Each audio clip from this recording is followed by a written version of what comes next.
والله العظيم مش حقد ولا حسد. هو ايه؟ اللعيب بياخد 50 و60 و40 مليون وانت في الاخر بتسقف. انت ايه الاستفاده بتاعتك؟ وانت عليك ايوه كراجل وانت مديون ب 100 جنيه.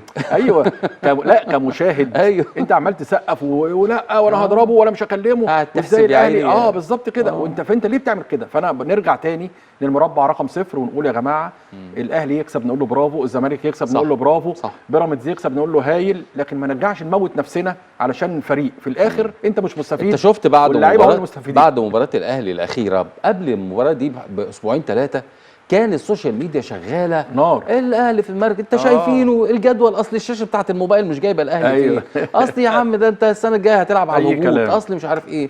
الدنيا هديت دلوقتي خالص، والدنيا سكتت بعد النتيجه الاخيره، والتحفيل بقى بياخد شكل تاني وقصص. يا اخوانا انتم بعيدين عن كره القدم. اللي بتعملوه ده بيدخلنا في دايره تانية خالص غير دايره الرياضه. بدليل 20 سنه اهو منتخب مصر 20 سنه 20 سنه اللي بيلعب برستيم في اي حته من 18 سنه ومش عارفين يلعب في كاس العالم ومش شايفين. وجبت مدرب كل الاحترام للكابتن اسامه نبيه، لكن هو هي مش بتاعته. واللعيبه الاختيار كله اخطاء كارثيه، واللعيبه ما عندهمش حميه. ده انا اسمعهم، ده انا اعمل زي الكابتن الجوهري والكابتن حسام حسن اللي فيه حرب يعني اشياء شائعه.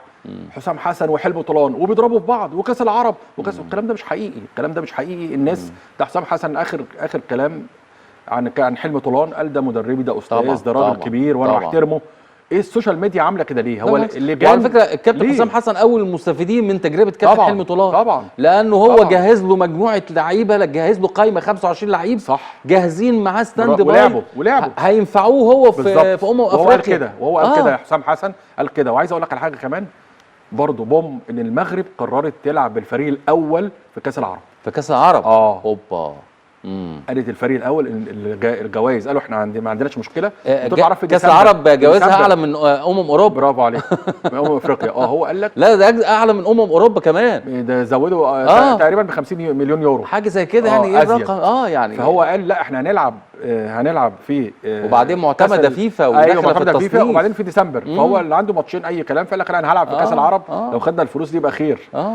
فطبعا هياخدوها. فالمنتخب المغرب اذا كان احنا بنقول 20 سنه و18 سنه مرشح كمان اللي قبل ده رابع عالم يعني في ايه ده. والفريق الاول نفس القصه. عايز اقول لحضرتك